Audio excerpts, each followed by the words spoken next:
네, 안녕하십니까?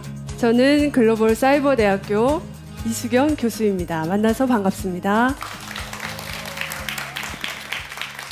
네, 저는 대학에서 생물학을 공부를 했습니다. 그리고 지금부터 한 15년 전쯤 뇌교육을 접하게 되면서 생물학, 체육, 그리고 뇌교육을 융합을 하다 보니 장생에 대해서도 한 번 더 생각을 하게 되었고, 그것을 오늘 여러분들과 함께 이야기를 해보고자 합니다. 현대에는 뇌 용량이 상당히 커졌죠. 그래서 과학과 기술이 엄청나게 발전을 했고, 그러므로 인해서 유전적으로 프로그램된 나이, 그 나이가 몇 세인지 아십니까? 네, 120세라고 합니다. 유전적으로 여러분들이 살 수 있는 나이는 120세다. 그러면 120세까지 정말 무병장수하면서 살 수 있는 조건은 무엇이 있을까? 여러분들 다 아시죠? 신체적으로 우선 건강해야 되고, 정신적으로 건강해야 되고, 그리고 그것보다도 더 중요한 것은 나의 삶의 의미를 발견하고 가치를 창조하는 것일 겁니다. 네, 첫 번째, 신체적 건강. 신체적 건강을 위해서는 적당한 운동해야 되고, 또 뭐 있죠? 스트레스 관리해야 되고, 그리고 식생활을 개선해야 된다. 이것은 누구나 다 알고 있습니다. 하지만 여러분들이 그것을 얼마나 실천을 하고 계신가요? 스트레스 관리 잘하고 계신가요? 적당한 운동이 좋다고는 알고 있지만 그것을 행하기는 정말 쉽지 않을 수도 있습니다. 그리고 먹는 것도 내 몸이 원하는 것을 먹고 있느냐, 아니면 내가 습관적으로 내가 먹고 싶은 것을 먹고 있느냐. 이런 것이 잘 안 되는 이유는 우리가 그냥 기본적으로 그 사실을 알고 있기 때문이에요. 그게 100% 내 거가 되고 100% 이해가 됐다면 여러분들은 관리를 이미 하고 계셨을 겁니다. 그래서 조금 더 근원적인 입장에서 이것을 바라보도록 하겠습니다. 우선 첫 번째, 스트레스. 여러분들 스트레스를 받으시면 우리 몸에서 어떤 변화가 일어날까요? 우선 심장 박동이 빨라지죠. 심장이 두근두근 거리고 혈압이 상승하고, 근육이나 심장, 뇌로 가는 혈관이 확장되고, 그리고 반면에 소화기 계통의 기능은 떨어지고, 신장 기능도 떨어지고, 면역 기능도 떨어지는 이런 몸의 변화가 일어납니다. 근데 이것이 왜 일어나는지, 그게 상당히 중요하죠. 왜? 한 번 더 들어가 보시면 바로 이 그림에 답이 있습니다.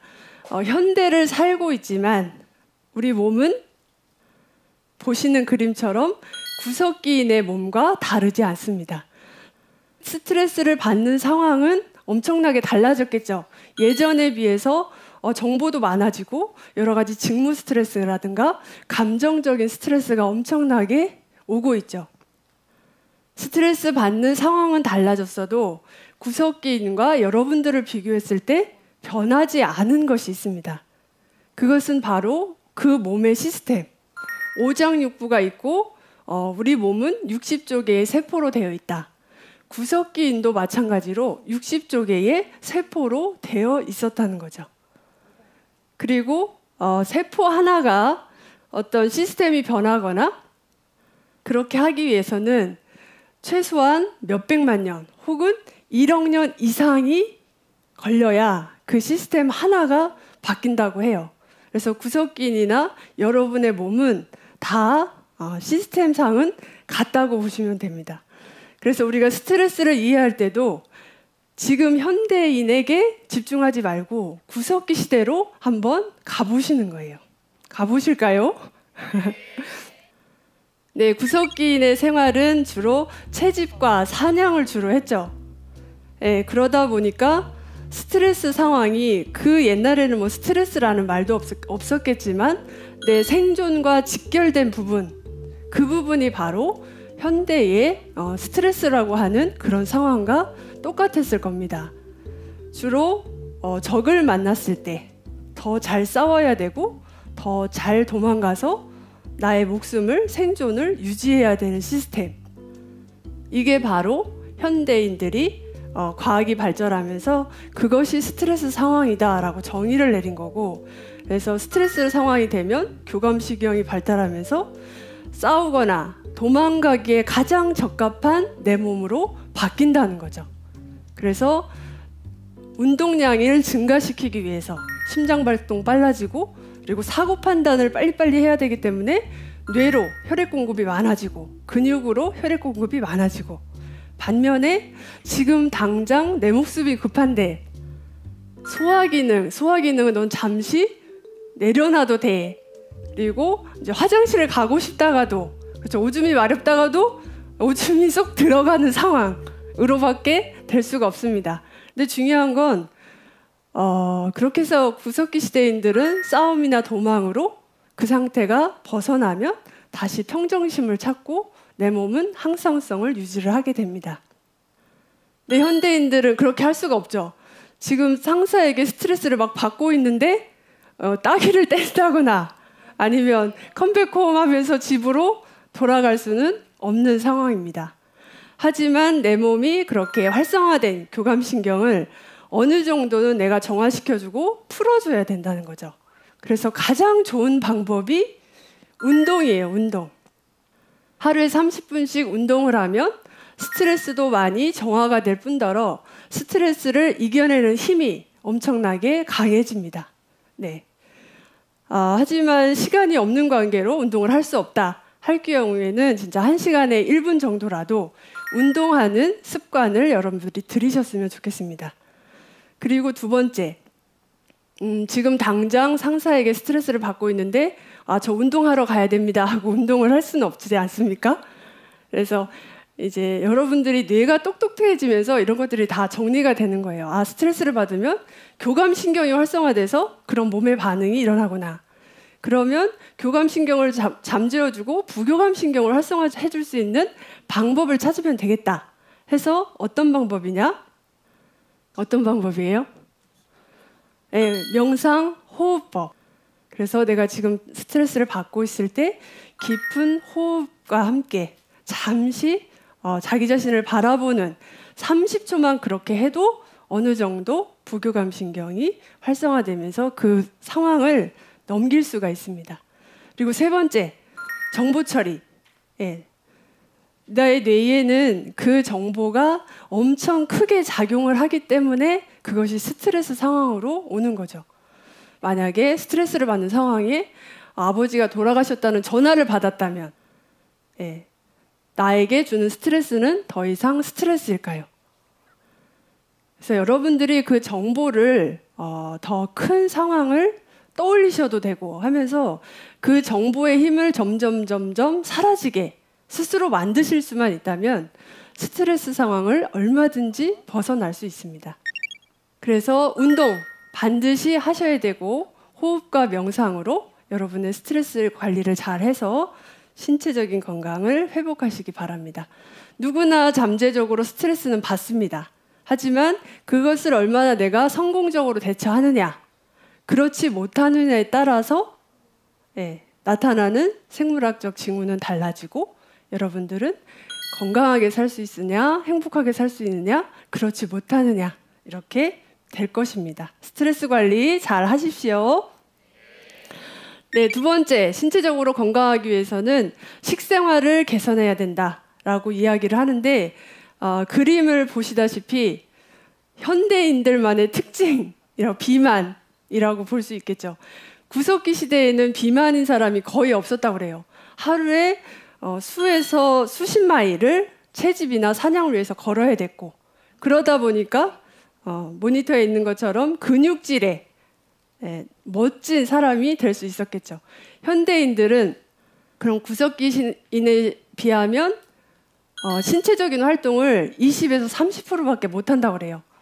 반면에 먹을 것은 얼마든지 지천에 깔려 있죠. 돈만 있으면 내가 그것을 구할 수 있는 시대가 됐습니다. 그러면 식생활 개선했을 때도 여러분들이 어떤 기준점으로 봐야 되느냐?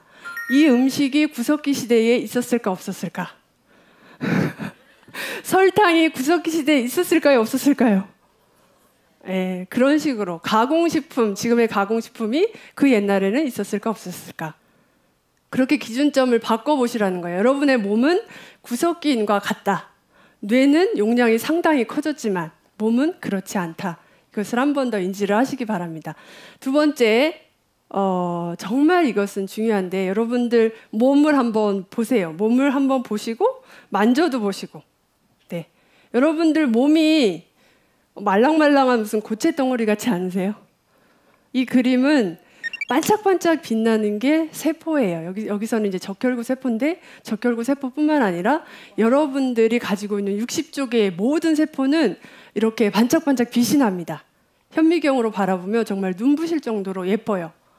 근데 세포가 여러분들이 먹는 것 그리고 여러 가지 스트레스로 인해서 그러면 세포도 이런 스트레스를 받아요. 산화 스트레스, 대사 스트레스 이렇게 스트레스를 받으면 첫 번째로 변하는 게 색깔이 탁해져요. 그리고 모양이 변해요. 그러면서 조금 더 잘못되면 뭐로 발전을 할 수 있을까요? 네, 암으로까지 발전을 할 수 있어요. 그래서 여러분들은 내 안에 살아있는 생명체를 가지고 있는 엄마다라고 생각을 하셔야 됩니다. 어머님들이 보통 임신을 했을 때 내 안에 생명체가 느껴지죠? 그러니까 엄청 조심하잖아요. 먹는 것도 조심하고 내가 먹고 싶은 걸 먹는 게 아니라 내 세포가 원하는 걸 먹여주고 내 세포가 필요한 걸 해주는 그런 진정한 여러분 몸의 어머니로 그거와 같은 마음으로 몸을 관리하셨으면 좋겠습니다. 그래서 신체적인 건강 한번 봤고 이번에는 정신적인 건강. 하루에도 12번도 더 변하는 내 마음. 슬펐다가 기뻤다가 외로웠다가 화가 났다가 미워했다가 이렇게 하루에도 12번도 더 변하는 나의 마음을 여러분들은 어떻게 다스리고 계십니까? 사실은 그것을 다스리기에는 정말 쉽지 않으실 거예요. 그래서 그것 이면에 정말 근원의 자리에서 하루에도 12번도 더 변하는 내 마음을 바라볼 수 있는 힘이 생기셔야 됩니다. 여러분 영화를 볼 때 영화의 장면이 보여질 수 있는 것은 그 바탕에 스크린이 있기 때문에 보여질 수 있는 거죠. 여러분들의 12번도 더 변하는 이 마음을 느낄 수 있는 것은 그 바탕에 정말 변하지 않는 여러분들의 마음이 있기 때문입니다. 우리가 보통 엄마의 품속에 안겨 있으면 마음이 어때요? 편안하죠. 그렇죠. 그리고 힐링이 되는 것 같고 뭔가 위로를 받고 또 내 편이라는 생각이 들죠. 왜냐하면 그게 나의 뿌리라고 나의 근원이라고 생각을 하기 때문입니다. 하지만 진짜 여러분들의 뿌리가 어머니일까요? 아니면 우리 조상? 아니면 20만 년 전에 호모사피엔스가 여러분들의 조상, 나의 뿌리라고 생각을 하십니까? 네, 고개를 끄덕끄덕 거리시는데 사실은 인류가 존재하기 전에 동물, 식물, 미생물, 다양한 생물체가 이 지구상에 태어났습니다. 그런 생명체가 있지 않았다면 지금의 인류는 없었을 거라는 거예요. 그리고 그 최초의 생명체가 있기까지는 또한 지구의 환경이 그렇게 생명체가 잘 만들 수 있는 그런 조건으로 되어져 있기 때문에 생명체가 출현했고 그것이 계속 진화 과정을 거쳐서 지금의 여러분이 있었다는 겁니다. 그래서 지구는 46억 년이라고 역사가 되어지는데 여러분의 뿌리는 여러분의 어머니 그 이전에 바로 지구가 여러분들의 뿌리입니다. 지구가 존재하지 않았다면 생명체는 나타나지 않았고 여러분은 존재하지 않았다. 그래서 지구를 느끼고 자연을 느꼈을 때 여러분들은 진정한 위로를 받고 힐링을 받으실 수 있는 거예요. 그래서 나의 근원이 지구인이고 우리 모두는 다 같은 지구인이고 식물이든 동물이든 나와 모양은 다르지만 같은 생명체임을 알 때 그때 근원의 자리에 있는 여러분들이 그 감을 익히실 것이고 그래서 여러분들 지구를 항상 나의 조상은 지구라는 것을 명심하시고 그 초점을 한번 바꿔보시면서 마음 다스림을 한번 해보시기 바랍니다. 세 번째, 삶의 의미를 발견하는 것이 중요하다고 했죠. 46억 년의 지구 역사는 우리 뇌 속에 이미 다 있습니다. 그래서 생명이 존재하는 것을 46억 년의 생명이 면면이 흘러오는 그 사건 속에 인생이란 그 생명이 나의 육체에 잠시 머물러 있는 시기다. 사람이 죽을 때는 다 깨닫는다고 하죠. 내가 이렇게 살려고 태어난 게 아닌데 서로 사랑하고 감사하고 서로 보듬어주고 홍익하고 살 걸 이렇게 후회를 한다고 합니다. 하지만 그때는 이미 늦죠. 그래서 여러분 인생을 한 번 더 돌아보시고 진정한 삶의 의미를 발견하고 여러분의 아름다운 마음의 꽃을 피우는 같이 창조하는 삶을 사셔서 120세까지 장생하셨으면 좋겠습니다. 뇌교육은 제가 생각하기에는 근원에서 바라보고 근원으로 돌아가는 것이다. 그래서 어떤 현상이나 상황이 주어졌을 때 거기에 너무 스트레스 받지 마시고 한 번 더 근원의 자리에서 바라보는 뇌교육을 통해서 성장하시고 행복하게 사시길 바라겠습니다. 감사합니다.